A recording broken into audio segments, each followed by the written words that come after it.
Overnight, one of the two National Guard members shot in Washington, D.C. has died from her injuries. Army Specialist Sarah Beckstrom was just 20 years old. The other National Guard member, 24-year-old Andrew Wolfe, is in the hospital in critical condition. And just last hour, prosecutors announced the suspected shooter, 29-year-old Afghan national, who's been in the U.S. since 2021, will now face a murder charge.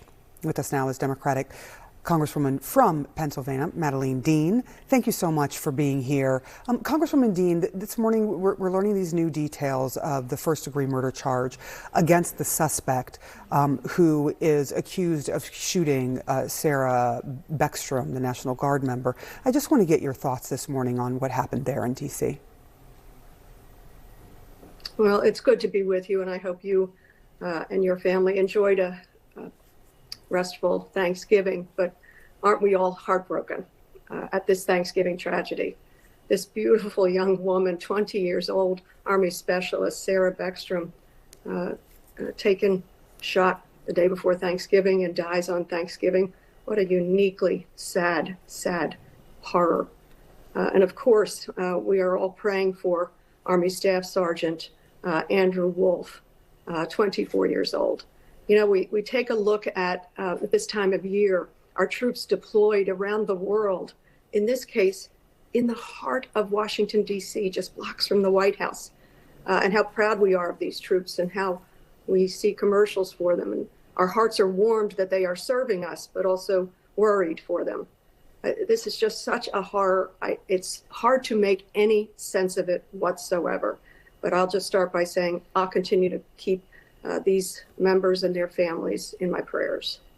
I do want to get your thoughts on how the president is now responding to the shooting of the two National Guard members. Here are some of the things that he says he's going to do. He posted some of them, is saying that he's going to permanently pause all immigration from so-called third world countries, as he put it, to allow the system to fully recover, terminate all of what he called the millions of Biden illegal admissions. He's also ordered a re-examination of all green cards from 19 countries. Do you agree with any of his plans, or do you see some of them as potential overreach to punish refugees who had nothing to do with it? How do you square this? I wish he would stay focused on the sadness and offer sympathy, continuing sympathy to these families. But these sweeping decisions that the president is making, I wish he would say, let's take a look at exactly what happened here. How were these people in this setting and at this risk? Who is this suspect? What were his motivations? One person taking such an awful act of violence, possibly political violence, does not equate to 19 countries and immigrants from all over the world. It's just a leap that makes no sense whatsoever. It is hectic. It is the way of this administration. And I wish the president would focus on that which he came into office to focus on, bringing peace to our country and around the world, bringing prices down, and not making sweeping accusations against all immigrants. It's just un-American. As we celebrate this Thanksgiving season, we are thankful for the immigrant population who comes and makes our country richer. Most of us are immigrants. I do want to ask you, moving to another huge shift in foreign policy. You're on the House Foreign Affairs Committee. President Trump is now saying that the United States will begin very soon taking action on land against alleged drug trafficking networks in Venezuela. And I'll just let you hear, and our audience hear, what he has said. We've almost stopped. It's about 85% stopped by sea. You probably noticed that. People aren't wanting to be delivering by sea. And we'll be starting to stop them by land also. The land is easier, but that's going to start very soon. We warn them, stop sending poison to our country. When he says by land, do you intimate that? Do you think of that as he is going to put troops on the ground? And if so, does the president have the legal authority in your mind to do just that? Well, I am on the Foreign Affairs Committee. I have been alarmed by the number of vessels that this administration has taken out without a single consultation of Congress.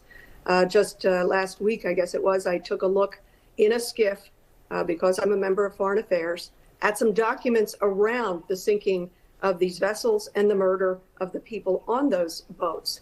Nowhere in there was there evidence of what was going on. Of course, there is the likelihood, or the possibility at least, that drugs could be smuggled in that way. But you need to come to Congress. You need to come with the evidence, and there is a much saner, safer, and intelligence-driven way to get at these vessels and to get at the transfer of drugs that would come anywhere near our country. Going on land, you got to come to Congress, and it is not a simple task. I wish the president would go back and focus on making sure that the full Gaza-Israel peace plan is implemented.